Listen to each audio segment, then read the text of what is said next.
Alors, dans la vidéo précédente, on avait vu la protection d'alcool sous forme d'éther-silylé, donc sous cette forme-là. Ok. Aujourd'hui, on va voir ensemble ce qu'on appelle... Alors, qu'est-ce qu'on a utilisé? On a utilisé un solvant CH2Cl2. On a utilisé une base, c'était triéthylamine, une base qui n'est pas très forte. Et voilà. Et du coup, si par exemple je rajoute un autre composé, par exemple pyridine, diméthylamine pyridine, déméthylamine pyridine. Alors comment on va écrire ça? DMP, DMAP, oui c'est ça, DMAP. Alors on va, juste avant de commencer l'écriture du mécanisme, on va parler du DMAP, c'est très important. Alors le diméthylamine pyridine, donc on va dessiner la molécule de pyridine. Donc pyridine c'est ça, un azote. À côté de l'azote, vous mettez une C-doublison C, et vous continuez jusqu'à que le cycle soit aromatique. Voilà, donc on est obligé de mettre 2 liaisons pi. Alors, en plus de ça, qu'est-ce que je mets? On m'a dit diméthylamine, c'est-à-dire il y a une amine ici avec 2 groupements méthyl. Ok, voilà, ça c'est mon DMAP, diméthylamine pyridine. Donc, moi comment je fais? Du coup, je commence à analyser. On commence tous à analyser. On a 2 azotes avec des doublés. L'azote, généralement, quand on le voit, on dit que c'est une base.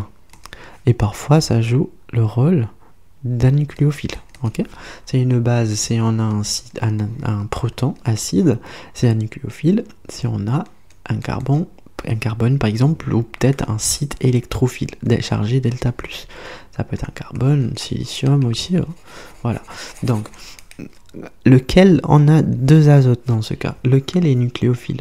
Alors moi, je vous ai parlé d'assistance nucléophile, c'est-à-dire il va jouer le rôle de nucléophile cette fois-ci. Comme dans notre réaction, on a déjà une base, donc ça c'est une base. Et lui, il va jouer le rôle de nucléophile. Okay, et lui, delta+, il va jouer le rôle d'électrophile. Voilà. Donc celui-là, un deuxième nucléophile. Je vous ai parlé de ça, l'assistance nucléophile. L'assistance nucléophile, c'est quand on introduit 2 nucléophiles. Alors, un premier nucléophile, on l'appelle 1, et lui, c'est 2. Le premier nucléophile, il attaque, et du coup, quand il attaque, il rend le site beaucoup plus électropositif, ce qui permet au deuxième nucléophile d'attaquer encore une fois, ok, et du coup protéger l'alcool. Donc ce qu'on va faire nous, c'est de regarder par rapport aux orbitales par exemple. Je vais essayer, je suis nul en dessinant les orbitales. Donc là, pardon, il me faut N, comme ça, comme ça, comme ça, et comme ça. Si on dessine les orbitales, alors déjà le plan de la molécule c'est ça. Bon, c'est comme ça, ok. Ça c'est vers l'arrière, ok. Donc c'est des liaisons, les orbitales pi, pardon, ça, ok. Ça c'est perpendiculaire, ok.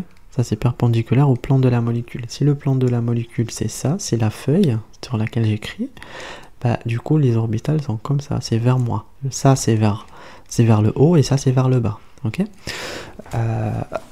Et là il manque l'azote qui porte 2 comme ça, 2 méthyl. Donc lui c'est pareil. Ok. Donc ça va être comme ça. Alors comment dire, comme ça. Donc bon, je vais pas écrire. Donc tout ça, ça fait une résonance. Ok. Tout ça en fait, ça fait une résonance. Et vous verrez ça quand vous faites la résonance, vous faites comme ça, pardon. Vous faites comme ça, comme ça. Vous pouvez sortir là. Ou sinon, pardon, attendez. J'ai reçu un... Alors. Voilà, par exemple, lui, il vient là. Et lui, il vient là. Et lui, il vient là. Et lui, là. Ok. C'est ça, c'est le bon, pardon. Et du coup, ce doublé-là, il n'est pas présent, il fait une résonance. Si vous voulez le voir de cette façon de résonance, le doublé qui n'est pas toujours présent sur l'azote, il n'est pas nucléophile. Parce que parfois, il n'est pas là, il est là. Parfois, le doublé, il est là. Ok, donc, il n'est pas présent. Par contre, celui-là, il ne bouge pas. Donc, c'est celui-là, le nucléophile. C'est celui-là qui va attaquer et pas celui-là en haut. Ok, donc, d'une autre façon, c'est les orbitales. Quand on a les orbitales comme ça, j'ai oublié celle-là. Le doublé que vous voyez là en bleu de cet azote, il est comme ça maintenant. Il est perpendiculaire, pardon, il est parallèle au plan de la molécule. Si ma molécule elle est là, mon doublé aussi, il est là.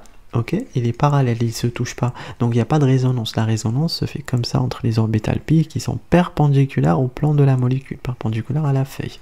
Ok, voilà. Donc je vais effacer ça. Oh, j'espère que vous avez compris parce que moi je suis nul en orbital. Du coup, qu'est-ce qu'on fait en fait? On va venir avec ce doublé attaquer en haut. Je ne vais pas redessiner la molécule, on va attaquer. Alors, je vais juste dessiner N, ok? Parce que j'ai un peu la flemme. Donc ici, je dessine N comme ça. Je fais comme ça directement. Pardon. Voilà. Alors, ça va être un peu... Allez, on essaye d'être un peu plus sérieux. Ok, toi non, c'est pas là. Voilà. Donc, qu'est-ce que je fais? Je vais attaquer mon composé à base de silice, à base de, voilà, silicium. Donc là, j'ai ça. Donc j'attaque comme c'est l'huile nucléophile, j'attaque un site électrophile delta+. Lui il part, le chlore il part, moins Cl-, et du coup j'aurai quoi? J'aurai cette molécule. Allez, j'ai Si, voilà. Et quoi d'autre? J'ai ce qu'on appelle l'azote qui vient d'attaquer, alors on va revenir, on va voir ça ensemble. Voilà, il a attaqué, donc maintenant il sera chargé positivement, ok? Et on aura ça, comme ça, comme ça, comme ça, et comme ça. 1, 2, 3, et on n'oublie pas cet azote qui porte les 2 méthyl. Donc 1, 2, 3 et 4, voilà, on est bien, on a bien un ammonium, ok? Donc maintenant, on a un azote qui est électronégatif mais qui porte une charge positive, c'est-à-dire il a grave envie de récupérer ce doublé vers lui. Ok, donc il attire beaucoup plus les électrons du silicium qui est trop positif. Donc sous l'effet moins I, ben en fait c'est comme en fait quand on active ça. Quand on active le carbonyle en mettant un hydrogène sur l'oxygène, ok? Donc on rend le carbonyle beaucoup plus électropositif. Donc là, c'est ça ce qu'on appelle l'assistant. C'est lui l'assistant nucléophile. Il a. Donc, alors comment on va dire? On va dire que là, je vais attaquer. Alors,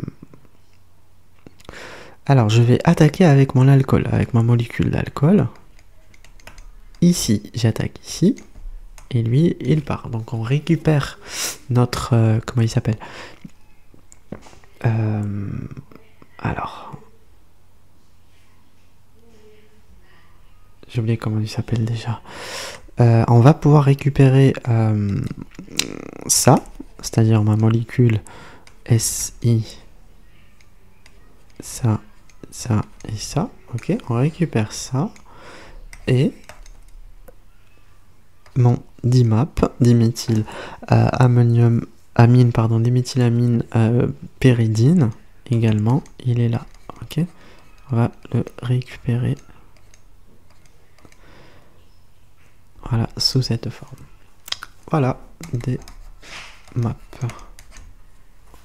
Et voilà, maintenant j'ai augmenté la vitesse de la réaction. Ok? Pourquoi? Parce qu'en fait, j'ai utilisé un assistant, c'est-à-dire, lui, il attaque, il rend ce silicium beaucoup plus électropositif qu'avant, et il le rend réactif. Donc l'alcool, il l'attaquera rapidement. Voilà. Et on verra la réaction de déprotection de celui-ci. Ok, donc dans la vidéo qui suit. Voilà.